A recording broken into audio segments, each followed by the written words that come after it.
Hello मित्रों, कैसे हैं आप सब। आशा करता हूं कि आप सब अच्छे से होंगे और आपकी मंगल कामना करते हुए आइए आज हम शुरू करते हैं किसानों से जुड़े हुए एक अहम मुद्दे से। जैसा कि आपको मालूम है कि झारखंड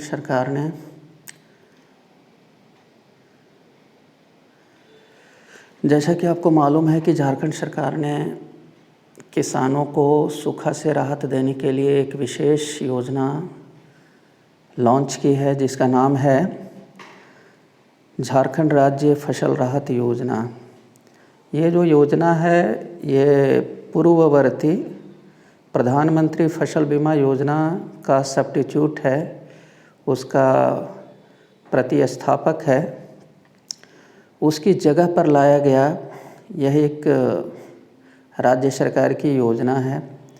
जैसा कि आपको मालूम है कि प्रधानमंत्री फसल बीमा योजना किसानों को प्राकृतिक आपदाओं से होने वाली फसल क्षति की स्थिति में उन्हें क्षतिपूर्ति की राशि देने के लिए माननीय प्रधानमंत्री के द्वारा लॉन्च किया गया था पूरे देश में। अब ये राज्यों पर छोड़ दिया गया था कि राज्य उसको यदि चाहें तो अपनाएं, नहीं चाहें तो अपनी मर्ज़ी से अपनी अन्य योजनाएं चलाएं। तो जब तक झारखंड में एनडीए की सरकार थी तो उसने प्रधानमंत्री फसल बीमा योजना को ही अडॉप्ट किया और उसी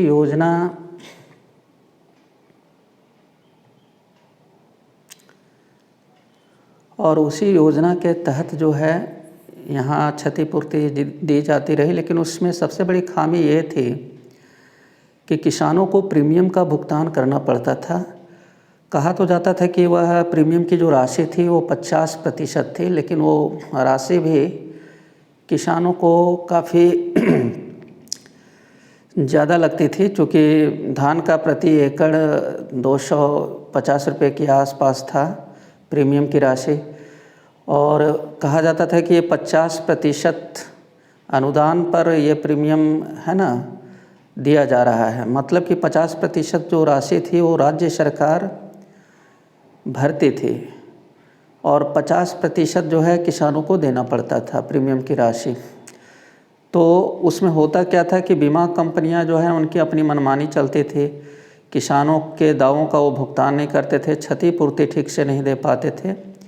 तो इसीलिए उस योजना को झारखंड सरकार ने हटा दिया। जैसे ही झारखंड में सत्ता परिवर्तन हुआ, नई सरकार आई, तो इसकी खामियों की ओर उसका ध्यान गया और उसने पूर्ववर्ती सरकार की प्रधानमंत्री फसल बीमा योजना को हटा करके उसके स्थान पर झारखंड राज्य फसल राहत योजना लॉन्च की।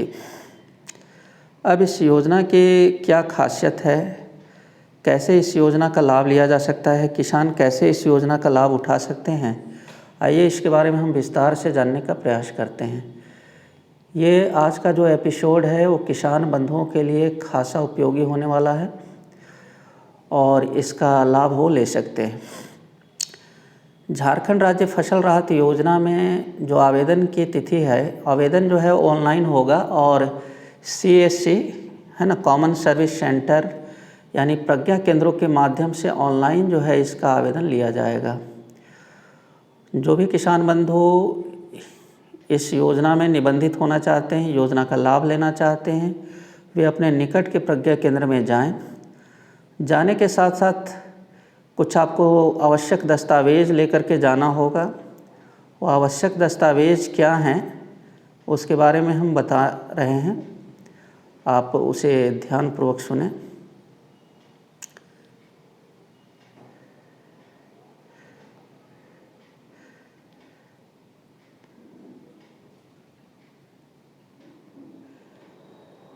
देखिए, किसान बंधु जब जाएंगे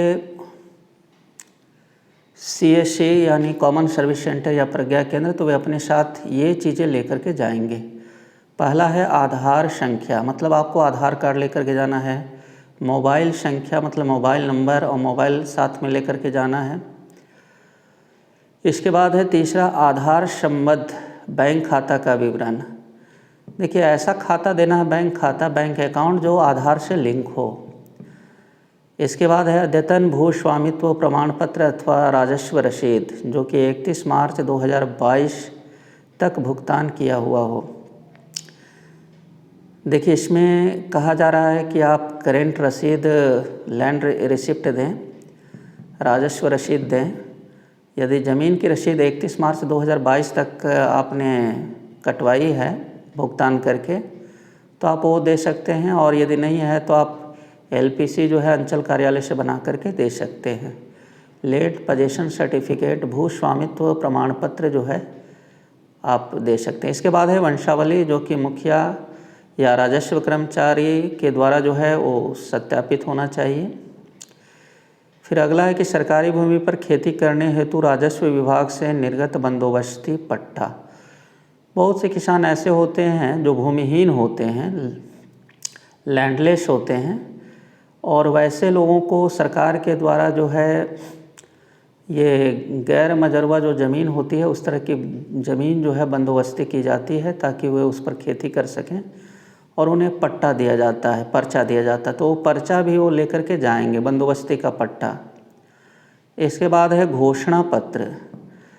देखिए, घोषणा पत्र रैयत और बटाईदार किसान द्वारा, देखिए ये जो योजना है उसमें रैयत भी लाभ उठा सकते हैं और वैसे बटाईदार किसान भी लाभ उठा सकते हैं जो दूसरे की खेतों पर अपनी खेती करते हैं। मतलब उनकी अपनी ज़मीन नहीं है ना, वो दूसरे की ज़मीन पर, रैयत की ज़मीन पर खेती करते हैं और बदले में रैयत को जो है आधा उपज देते हैं। तो वैसे बटाईदार किसान, आखिरकार उसने भी तो बीज डाला होगा, फसल क्षति उसकी भी तो हुई, इसलिए वो भी इस योजना का लाभ ले सकता है। बटाईदार किसान के लिए एक अलग से सहमति पत्र जो है उसका फॉर्म है वो भर करके देना होगा, रैयत के द्वारा साइन करा करके। इसके बाद अगला है पंजीकृत किसानों के चयनित फसल एवं बुआई के रकबा का पूर्ण विवरण। देखिए, इस योजना में हर ज़िले के लिए अलग अलग नोटिफाइड जो है फसल होते हैं, उसी फसल के क्षतिपूर्ति के लिए आप दावा कर सकते हैं। जैसा कि उदाहरण मैं देना चाहूँगा कि पलामू ज़िले में जो नोटिफाइड क्रॉप है, फसल है, वह 2 ही फसल है। पहला है धान और दूसरा मक्का। तो आप इन्हीं फसलों के है ना बुआई का रकबा का पूर्ण विवरण जो है इसमें दे करके और रजिस्ट्रेशन करा सकते हैं। ये रजिस्ट्रेशन जो है प्रज्ञा केंद्रों में 15 सितंबर 2022 तक जारी रहेगा। योजना के अंतर्गत आवेदन करने की पात्रता क्या है, कौन से किसान इस योजना में पात्र हैं आवेदन करने के लिए? सभी रैयत एवं बटाईदार किसान। जो भी रैयत हैं या बटाईदार किसान हैं, बटाईदार किसान का अर्थ होता है कि जिसकी अपनी भूमि न हो, दूसरे की भूमि पर, रैयत की भूमि पर वो खेती करता है और बदले में रैयत को उसका उपज का आधा हिस्सा देता है। वैसे किसानों को हम बटाईदार किसान कहते हैं। और वैसे बटाईदार किसान ने भी आखिरकार कुछ इन्वेस्टमेंट किया होगा खेती में, और यदि उसकी फसल क्षति होती है तो फसल क्षति का हकदार बटाईदार किसान भी है और वो इस योजना में राहत पाने का भी हकदार है। किसान झारखंड राज्य का निवासी हो, मतलब दूसरे राज्य के निवासी को इसका लाभ नहीं दिया जाएगा। तीसरा है कि आवेदक किसान की आयु 18 वर्ष से अधिक होनी चाहिए, मतलब वो नाबालिग नहीं होना चाहिए, 18 वर्ष से अधिक उम्र का होना चाहिए। अगला है कि आवेदक किसान का वैध आधार संख्या होना चाहिए। जी हाँ, यदि आपका आधार कार्ड नहीं है तो आप इसका पात्र नहीं बन सकते हैं, आवेदन नहीं कर सकते। कृषि कार्य करने से संबंधित वैध भूमि दस्तावेज। देखिए, आपके पास जो है यदि ज़मीन है, कृषि कार्य का ज़मीन यदि है तो आपके पास उस ज़मीन का कुछ न कुछ तो होगा, जैसे राजस्व रसीद होगा, आप उस ज़मीन की रसीद कटाते होंगे। जो करंट रसीद मांगा जा रहा है 31 मार्च 2022 तक का।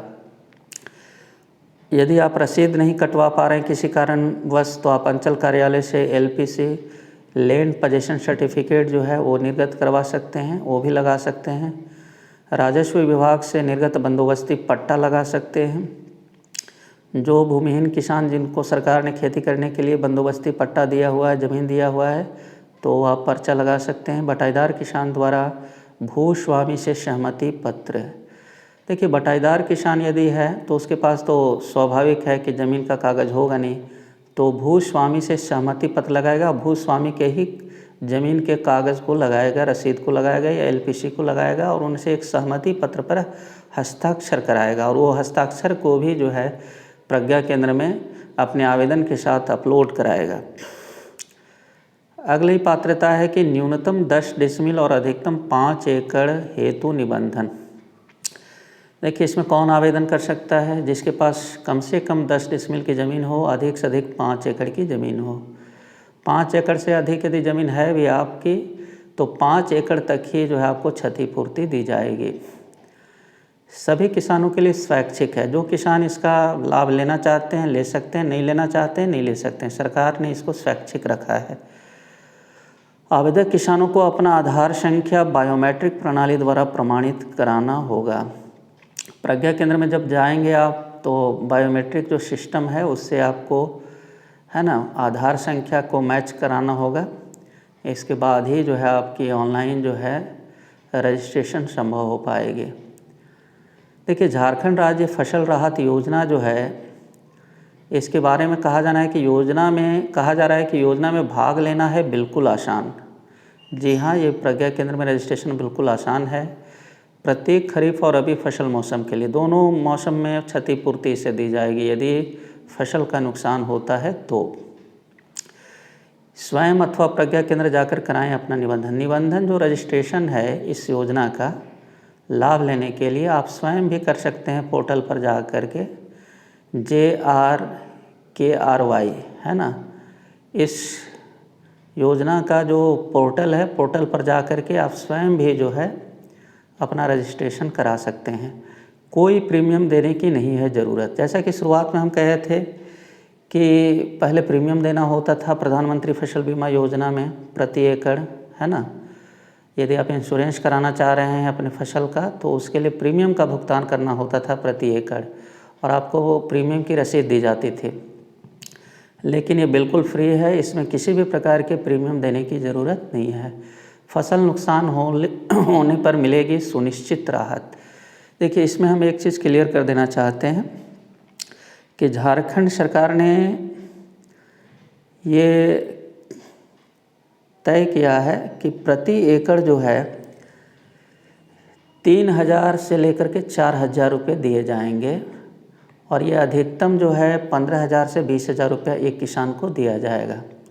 अब यहाँ पर ये समझने की ज़रूरत है कि आपको जो क्षतिपूर्ति मिलेगी वो उस फसल मौसम में जो क्रॉप कटिंग एक्सपेरिमेंट होगा, फसल कटनी जो प्रयोग किया जाता है वह ब्लॉक में पदस्थापित जनसेवकों के द्वारा और अंचल में पदस्थापित राजस्व उपनिरीक्षक, अंचल निरीक्षक, ब्लॉक में पदस्थापित प्रखंड कृषि पदाधिकारी, प्रखंड सहकारिता पदाधिकारी, प्रखंड सांख्यिकी पर्यवेक्षक के द्वारा किया जाता है।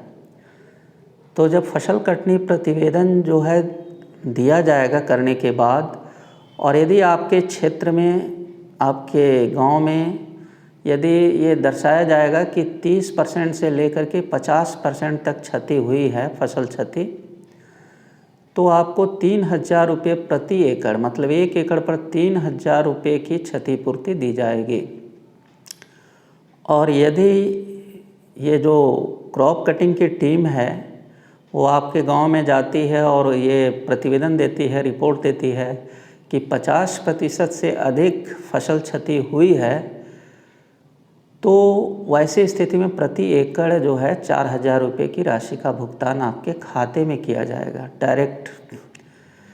और ये ध्यान देने योग्य बात है कि 5 एकड़ तक ही जो है आपके ज़मीन पर ये राहत मिलेगा। मतलब 3000 रुपये वाली यदि राशि प्रति एकड़ मिल रही है तो 5 एकड़ का अधिकतम 3×5 15,000 रुपये मिलेंगे। और यदि 4000 रुपये तय होता है कि प्रति एकड़ आपके गांव में मिलेगा, तो फिर 4×5 20, मतलब कि 20,000 रुपया जो है आपके खाते में आएंगे। मतलब यदि 3000 रुपये प्रति एकड़ तय होता है तो 15,000 तक मिलेगा 5 एकड़ होने पर, और यदि 4,000 रुपये तय होता है तो अधिकतम जो है 5 एकड़ का 20,000 रुपये आपके खाते में मिलेंगे। मतलब 5 एकड़ से यदि ज़मीन आपके पास ज़्यादा है तो भी राहत केवल 5 एकड़ तक ही मिलेगा, उससे अधिक की ज़मीन पर नहीं मिलेगा। तो ये इस योजना का जो है प्रावधान है। अब देखिए इस योजना में जो है ये बहुत सी चीज़ों को मैंने पहले ही बता दिया है। देखिए हमारे यहाँ जो है अनियमित मानसून होता है, जब आवश्यकता होती है, जिस समय धन रोपनी होती है उस समय वर्षा होती नहीं है, सुखाड़ है, अन्य प्राकृतिक आपदाओं के कारण होने वाली जो फसल क्षति है, फसल क्षति कभी कभी जो है वो बारिश नहीं होती है, मानसून अनियमित है ना, समय पर बारिश नहीं होती है, कई तरह की प्राकृतिक आपदाएं आ जाती हैं, जैसे कभी तूफान से है ना फसल क्षति हो जाती है, कभी ज़्यादा बारिश होने से फसल क्षति हो जाती है। ठंडा के मौसम में आप देखेंगे कि ये कोहरा कुहासा ओला पड़ने से क्षति हो जाती है। ओला तो मानसून में भी कभी कभी क्षमा करेंगे, ओला की जो स्थिति होती है वो ठंडे के दिनों में ही होती है। तो ये जो ओलावृष्टि है, ये सभी के कारण जो फसल क्षति होती है, तो वैसी स्थिति में झारखंड राज्य के किसान भाई बहनों के लिए राहत देने के लिए राज्य सरकार द्वारा झारखंड राज्य फसल राहत योजना लेकर के आई है सरकार। योजना के अंतर्गत आवेदन करने के लिए कोई प्रीमियम देने की आवश्यकता नहीं है। फसल क्षति की स्थिति में आवेदक किसानों को सुनिश्चित राहत देने के प्रावधान हैं और इसके लिए मैंने पहले ही बता दिया कि प्रति एकड़ 3,000 से लेकर 4,000 रुपये की राशि दी जाएगी। इसमें देखिए खरीफ फसल में धान और मकई दो ही के लिए इसमें नोटिफाइड किया गया है, और अभी फसल में गेहूं, सरसों, चना और आलू, ये 4 फसलों के लिए नोटिफाइड किया गया है। इन्हीं फसलों के लिए आपको क्षति मिलेगा। इसमें जो राहत है वो केवल प्राकृतिक आपदा से होने वाली फसल क्षति के लिए ही मिलेगा। योजना का लाभ लेने के लिए पात्र किसानों को प्रत्येक फसल मौसम में अलग अलग निबंधन कराना होगा। मतलब खरीफ के लिए अलग निबंधन और ये रबी मौसम के लिए अलग से निबंधन कराना होगा। और ये मैंने पहले ही बता दिया कि प्राकृतिक आपदा से हुए फसल क्षति का आकलन एवं निर्धारण जो है वो फसल कटनी जो प्रयोग है क्रॉप कटिंग एक्सपेरिमेंट के आधार पर किया जाएगा। इसके ऑनलाइन पंजीकरण के लिए आप किस पोर्टल पर जाएंगे, तो ये आपका पोर्टल का एड्रेस है, इसे आप ध्यान से देख लें, jrfry.jharkhand.gov.in है ना। इस पर जा कर के आप अपना रजिस्ट्रेशन करा सकते हैं। अब इस योजना में कुछ फॉर्म भी भरने पड़ते हैं किसानों को, उसके बारे में भी हम संक्षिप्त जानकारी दे देते हैं।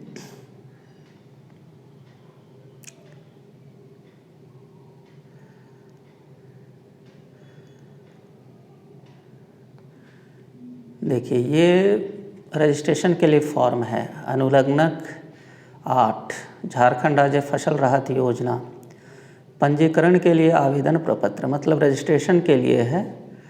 इसमें आवेदक को नाम लिखना है, उम्र लिखना है, आधार कार्ड के अनुसार मोबाइल नंबर लिखना है, आधार संख्या है, लिंग लिखना है, पुरुष महिला, श्रेणी लिखना है कि सामान्य है, अति पिछड़ा वर्ग है, अनुसूचित जाति है, अनुसूचित जनजाति है, पंचायत, जिला है ना, ग्राम, प्रखंड, ये सब भरना है। आवेदक का प्रकार रैयत है कि गैर रैयत है। गैर रैयत का मतलब बटाईदार। आवेदक अगर रैयत है तो निम्न सूचना अंकित करना है। पीएम किसान में आप रजिस्टर्ड हैं कि नहीं, हाँ या ना लिखना है। यदि पीएम किसान में रजिस्टर्ड नहीं है तो कृपया ग्राम सभा एवं हल्का कर्मचारी से सत्यापित वंशावली संलग्न करें। देखिए यदि पीएम किसान में आप रजिस्टर्ड हैं पहले से तो वंशावली की ज़रूरत नहीं है, और यदि आप पीएम किसान में रजिस्टर्ड नहीं हैं तो आपको कर्मचारी से या ग्राम सभा, तो ग्राम सभा तो हमेशा एक्टिव होती नहीं है, तो ग्राम सभा के बिहाफ में आप मुखिया से साइन कराएंगे या हल्का कर्मचारी से। वंशावली पर साइन मोहर करवाने के बाद ही आप इसमें जमा करेंगे। भूमि का ये जो है खाता संख्या, प्लॉट संख्या, आवेदक अगर गैर रैयत हो तो निम्न सूचना अंकित करें। मतलब बटाईदार है तो रैयत कृषक का नाम, उसकी भूमि पर आवेदक द्वारा भूमि कार्य किया जा रहा है, रैयत का क्या नाम है लिखना है, रैयत का आधार संख्या लिखना है, उसका खाता प्लॉट लिखना है। इसके बाद फसल का नाम लिखना है ना, जिसमें नाम एवं फसल क्षेत्र की विवरणी, फसल की बुआई आपने कब की है, आवेदक का बैंक डिटेल देना है, बैंक खाता, IFSC कोड, बैंक नाम, ये सब थोड़ा लिखने में शुद्धता बरतना है, क्योंकि जो राहत राशि की जो ट्रांजैक्शन होगा वो आपको इसी बैंक खाते में होगा, इसलिए बैंक खाता जो है बिल्कुल शुद्ध भरा जाए, इसका विशेष ध्यान रखना है। इसके बाद ये घोषणा पर, स्वघोषणा पर साइन करना है, मुखिया का अनुमोदन लेना है, इसके लिए हस्ताक्षर और मुहर जो है मुखिया का कराना है, हल्का कर्मचारी का नाम एवं हस्ताक्षर कराना है, और इसके बाद आवेदक का हस्ताक्षर और दिनांक। तो ये आपका रजिस्ट्रेशन फॉर्म है, जो आप प्रज्ञा केंद्र पर जाएंगे तो ये आपको है ना प्राप्त होगा, और इसको भर करके और वहाँ पर देना है। इसके बाद आते हैं हम अगले फॉर्म की।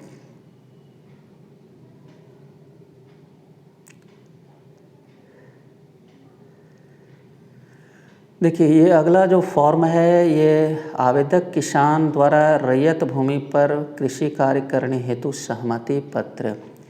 देखिए यदि किसान जो है बटाईदार है, गैर रैयत है ना, मतलब उसकी अपनी ज़मीन नहीं है, गैर रैयत है, तो वह जो है एक घोषणा, ये सहमति पत्र है ये, तो सहमति पत्र पर अपने रैयत से साइन करा करके कि उसे किसी भी प्रकार की आपत्ति नहीं है, ये राहत राशि जो है बटाईदार किसान को है ना यदि मिलती है तो किसी प्रकार की आपत्ति रैयत को नहीं है, इसके लिए सहमति पत्र भराया जा रहा है। तो इसमें 2 गवाहों के हस्ताक्षर होंगे जो गांव के ही व्यक्ति होंगे, और यहाँ पर रैयत का हस्ताक्षर होगा, जिसकी ज़मीन है उसका हस्ताक्षर होगा, और नीचे जो है गैर रैयत मतलब कि बटाईदार का हस्ताक्षर होगा। तो जो बटाईदार किसान है वही केवल इसको भरेंगे, सभी को भरने की आवश्यकता नहीं है।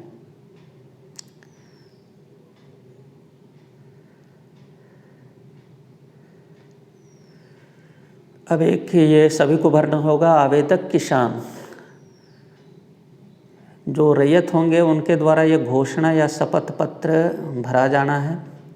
मतलब बटाईदार के लिए ये आवश्यक नहीं है, केवल रैयत ही इसका है ना उपयोग करेंगे, इस घोषणा या शपथ पत्र को जमा करेंगे। तो इसमें देखिए ये एक तरह का डिक्लेरेशन है, घोषणा है रैयत के द्वारा कि मेरी आयु 18 वर्ष से अधिक है। जो भी टर्म कंडीशन हैं इस राहत को पाने के लिए, तो उसका ये पात्र है, ये इस बात का इसमें सहमति देगा है ना अपना साइन करके। देखिए पेंशनधारी को नहीं लेना है ये राहत योजना, तो लिखेगा कि मैं पेंशनधारी नहीं हूँ, इनकम टैक्स पे ही नहीं हूँ है ना, डॉक्टर इंजीनियर नहीं हूँ है ना, और इस मैंने कौन सी फसल की बुआई की है इसका भी वो शपथ पत्र दे रहा है ना, कितने रकबा में दिया है ना, वो कितनी बुआई जो है कितने रकबे में उसने किया है, और कोई लोकसभा विधानसभा का जो है सो मंत्री, ये सब सदस्य मंत्री नहीं है, ये सब मतलब उसका डिक्लेरेशन है। फसल, मौसम, फसल का नाम और उसका बुआई का रकबा, इसका भी इसमें घोषणा करना है। और इसमें देखिए वार्ड सदस्य या मुखिया का, आवेदक का हस्ताक्षर होगा किसान का, और वार्ड सदस्य या मुखिया का जो है इसमें अनुशंसा होगा। आप बेहतर होगा कि वार्ड सदस्य के पास यदि मुहर हो तो उससे करा लें, नहीं है तो मुखिया से करा लें। मुखिया का नाम लिखें, पद है ना मुखिया लिखाएगा, या वार्ड सदस्य तो वार्ड सदस्य लिखाएगा। मोबाइल नंबर दें मुखिया या वार्ड सदस्य का, आधार संख्या दें उसका, और यहाँ पर हस्ताक्षर करेंगे और मुहर लगाएंगे। यदि मुखिया से कराते हैं तो मुखिया करेंगे, वार्ड सदस्य से कराते हैं तो वार्ड सदस्य करेंगे। ये तीनों फॉर्म जो है जो भी आवश्यक हो, इसमें 2 फॉर्म जो है रैयतों के लिए आवश्यक है, बटाईदार किसानों के लिए जो है वो तीनों फॉर्म आवश्यक है ना। तो ये फॉर्म जो है वो भर करके प्रज्ञा केंद्र में जाएंगे। प्रज्ञा केंद्र के पास ही ये तीनों फॉर्म जो है उपलब्ध होंगे, है ना। तो ये तीनों फॉर्म लेकर के आप प्रज्ञा केंद्र पर जाएंगे, जिसमें मुखिया और कर्मचारी की, है ना, हस्ताक्षर की भी ज़रूरत है। तो आप एक बार जाएं प्रज्ञा केंद्र पर, तीनों फॉर्म लेकर के आएँ प्रज्ञा केंद्र से। इसके बाद मुखिया कर्मचारी से हस्ताक्षर करा लें, वंशावली पर हस्ताक्षर करा लें, और इसके बाद जा कर के आप जो है इसको प्रज्ञा केंद्र संचालक को दें, ऑपरेटर को दें।